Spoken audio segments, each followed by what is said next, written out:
Are you guys ready for the blast? मेरी चौखट पे चल के आज चारों धाम आए हैं, बजाओ ढोल स्वागत में मेरे घर राम आए हैं। कथा सबरी के जैसे जुड़ गई मेरी कहानी से, न रोको आज धोने दो चरण आँखों के पानी से। बहुत खुश हैं मेरे आंसू के प्रभु के काम आए हैं। जी हाँ, 22 जनवरी को वो शुभ दिन है जिसकी प्रतीक्षा हर राम भक्त कई दशकों से कर रहा था और फाइनली वो दिन शीघ्र आने वाला है। 22 जनवरी को कुछ बहुत ही खास वीवीआईपीज को आमंत्रित किया गया है राम जन्मभूमि के उद्घाटन में। इनमें हर वर्ग के लोग हैं। एंटरटेनमेंट इंडस्ट्री की बात करें तो इस बार बॉलीवुड के कुछ एक्टर्स के साथ साथ साउथ के एक्टर्स को अयोध्या आने का न्योता दिया गया है, जिसमें चिरंजीवी, यश, ऋषभ शेट्टी, रजनीकांत, मोहनलाल और धनुष जैसे एक्टर्स हैं। वहीं बॉलीवुड से अक्षय कुमार, अमिताभ बच्चन, अनुपम खेर, रणबीर आलिया। एक के साथ एक फ्री है क्या भैया जी? लगता तो ऐसा ही है ढूंढू। खैर, चिरंजीवी सर से पूछना चाहूंगा कि सालों के कड़े परिश्रम, खून और पसीना बहाने के बाद मंदिर का निर्माण हो रहा है, इसका श्रेय आप किसे देना चाहेंगे? सक्सेस किसी इंडिविजुअल का नहीं है, पूरा टीम वर्क है। वाह साहब, क्या बात बोल दी आपने। हजारों कार सेवकों के लहू गिरने के बाद बना है राम मंदिर, हजारों भक्त साधुओं की तपस्या से बना है राम मंदिर। वाह, बहुत सही बात कही आपने।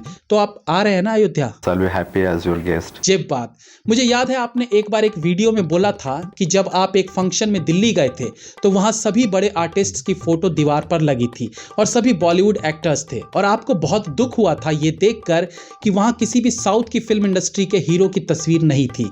तो सर, वो जमाना कोई और था और आज का माहौल कुछ और है। अब सोचिए ना, तब साउथ फिल्म इंडस्ट्री के किसी एक्टर की तस्वीर तक बॉलीवुड एक्टर्स के साथ शेयर नहीं होती थी और आज बॉलीवुड से ज्यादा साउथ फिल्म इंडस्ट्री के एक्टर्स को नॉर्थ में स्थित राम मंदिर में बुलाया जा रहा है। एनीवेज, बॉलीवुड से भी संजय लीला भंसाली जैसे कुछ डायरेक्टर्स को बुलाया जा रहा है। आपकी नजर में और कौन डायरेक्टर्स हैं जिन्हें बुलाना चाहिए था? सुभाष घाई, मनमोहन देसाई। ओहो सर, मनमोहन देसाई जी को बुलाना था तो ये तभी संभव हो सकता था जब राम मंदिर 90s में बन गया होता, लेकिन ऐसा हो नहीं पाया। खैर, अयोध्या में मंच पर आपको पब्लिक को संबोधित करने का मौका मिले तो कुछ बोलना चाहेंगे आप? पूरा कोशिश करूंगा। I will try to impress the people. Great Chiranjeevi garu. अच्छा, मोहनलाल सर को भी बुलाया गया, उनसे पूछते हैं आपका क्या इरादा है? इनविटेशन तो आपको भी आया है, जाएंगे आप अयोध्या? मैं भी अब तक इसी दिन का इंतजार कर रहा था। ये हुई ना बात। अच्छा, लिस्ट में रॉकी भाई का भी नाम है। का हो रॉकी बाबू? अच्छा, आप तो अच्छी हिंदी भी बोल लेते हैं ना, तो आप हिंदी में ही बात करिए। अच्छी बोलते हो या अच्छी बोलती है, दोस थिंग्स कंफ्यूज मी, फिर भी आई कैन टॉक। अरे कोई बात नहीं, वो सब हम समझ लेंगे। ये ढोंडू है ना, तमिल, तेलुगु, कन्नड़ा सब जानता है ना ढोंडू? इल्ले इल्ले मतलब नहीं आती? छोड़िए साहब, बताइए राम मंदिर बन रहा है, कैसा लग रहा है आपको? बहुत खुशी हुई। हाँ जी, खुशी की तो बात है ही, लेकिन इसके लिए कितना वायलेंस हुआ है और हमें पता है आपको वायलेंस पसंद नहीं है, लेकिन वायलेंस आपको पसंद करती है। जब किसी चीज़ आसानी से मिल जाती है ना, उसका वैल्यू हमको पता नहीं चलता। तो जो बहुत मेहनत से, मुश्किल से, बहुत ट्राई करके मिलता है ना, उसका वैल्यू हमें पता होता है। बिल्कुल रॉकी भाई, कई दशकों की मेहनत है इसके पीछे। इसके बाद जिस एक्टर को बुलाया जा रहा है अयोध्या में, उसका नाम है धनुष। क्या भाई धनुष, आप ससुर जी के साथ आ रहे हैं ना? एक्स ससुर।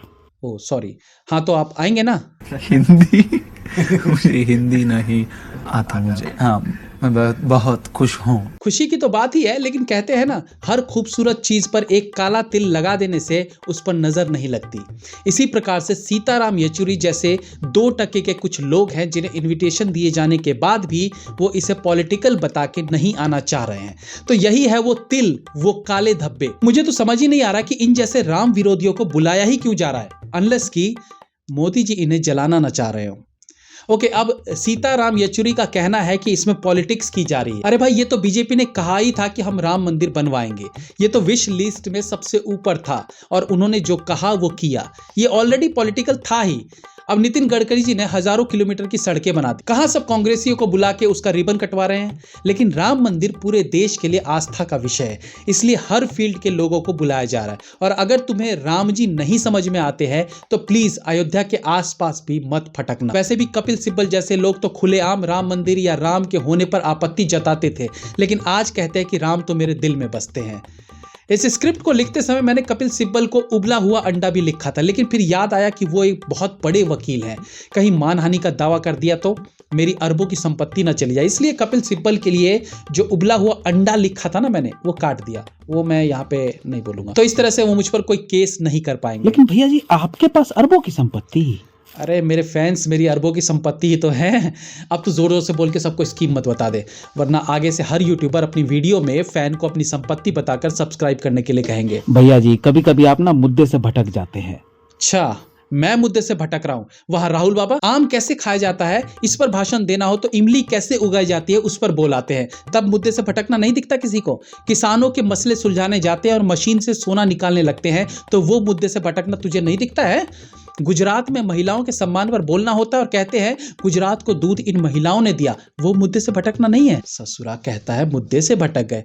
अच्छा, ज्यादा लंबी वीडियो हमें नहीं बनानी है, हम तो बस थोड़ा मजे लेने के लिए आ गए थे। राम मंदिर के बाद तो हम इतना ही कहेंगे, कुछ दिन तो गुजारिए उत्तर प्रदेश में। जय हिंद, वंदे मातरम।